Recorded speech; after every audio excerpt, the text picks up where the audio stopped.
All right, well, small businesses and nonprofits are struggling to keep the doors open, but there is funding out there, and you just need to know where to look for it.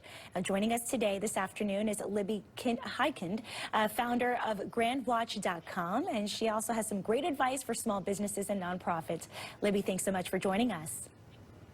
Hi, thank you for having me. Libby, how do businesses and nonprofits navigate through the grant-seeking process? Tell us a little bit about that.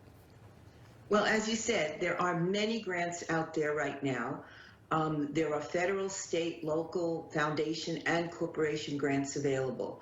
The most important thing is to look for grants that are currently available. Don't look for grants that are past due. You want something that has a 3-week lead time at least.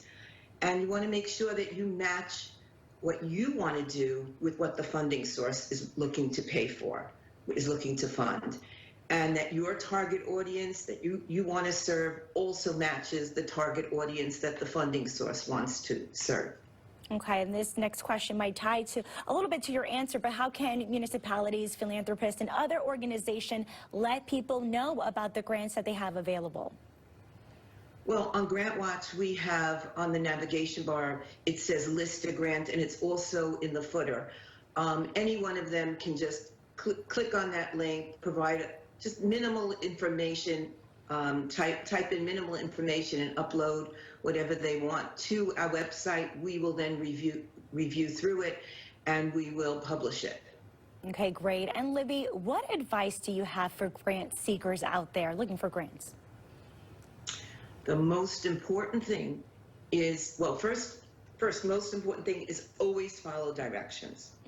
Because if you don't, the grant will end up in the trash. If they say they want the grant written in 14-point font, don't give them 12-point font. Very simple things we all learned when we were taking an English class. You want to match your eligibility with what the funding source is listing.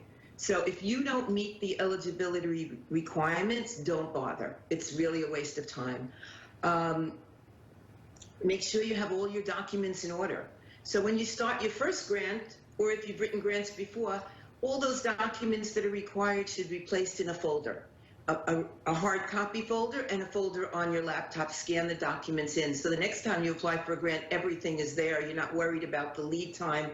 Will I be able to find it? I mean, a preschool grant might ask for a copy of the building plans or a lease. You just have to have everything right there. And again, follow those directions. Very, very important. I can't stress that enough. And most important, if you don't have the skills to write a grant, hire a grant writer. Right. Because, there's English language and there's grant language. Some grants are very simple. It's a one-page eligibility questionnaire. It's online. You can fill it in, no problem. But then there's a grant that's 100 pages. You need a grant writer. All right. Well, Libby Heikind, founder of grantwatch.com, thank you so much for those great tips. Thank you for having me.